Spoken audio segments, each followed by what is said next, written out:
Naam, assalamu alaikum warahmatullahi wabarakatuh. Amani ya Mwenyezi Mungu iwe pamoja nanyi. Ni mimi Muallim Motomoto, mganga wa tiba asili Tanzania. Napatikana Kigamboni, Dar es Salaam. Leo nimekuja kwenu na mti huu wa mtambele katika namna ya kumfanya mtu aweze kutembea, ama mtoto au mtu yoyote ambaye ameshindwa kutembea. Naam. Hivyo usisahau kulike, kucomment na kushare ili uwe wa kwanza kupata video zangu kila leo ninavotoa. Ndugu zangu, mti huu wengine wanauita mti wa kifauongo, wanauita mfa uongo. Sawa sawa, kila mmoja huita kwa namna yake, lakini huu wanauita mfa uongo dume.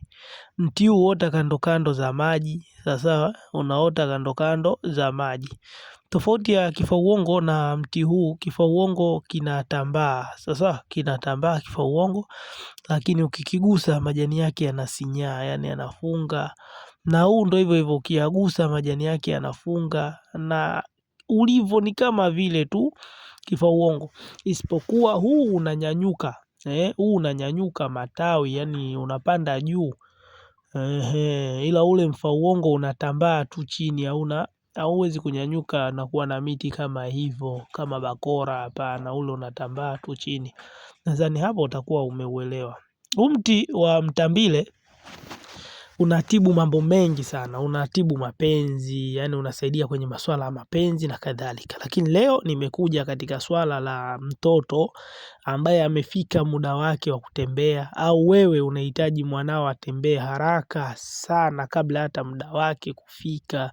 Lakini pia una ndugu yako amepata matatizo ya miguu, hainyanyuki, hasimami, ilhali mwanzo alikuwa anatembea, na unahitaji huyo mtu atembee tena kwa mara nyingine. Kwa uwezo wa Mwenyezi Mungu kupitia mti huu wa mtambile, basi kila kitu kitawezekana. Nini cha kufanya? Cha kufanya, nenda katika mti huu, chukua majani yake hayo.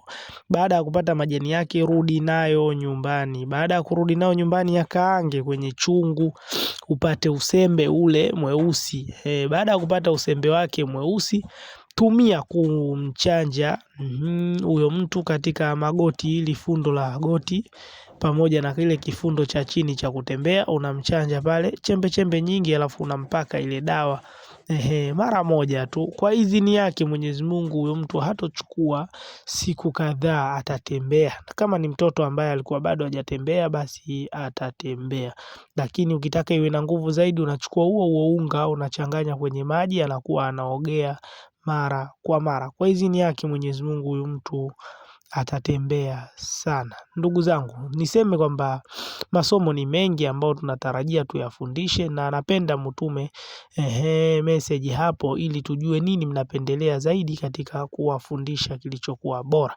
Niseme usisahau kulike, kucomment na kushare, ili uwe wa kwanza kupata video zangu kila leo ninavotoa, kwani mimi si bora kuliko wewe ambaye unanisikiliza. Insha Allah.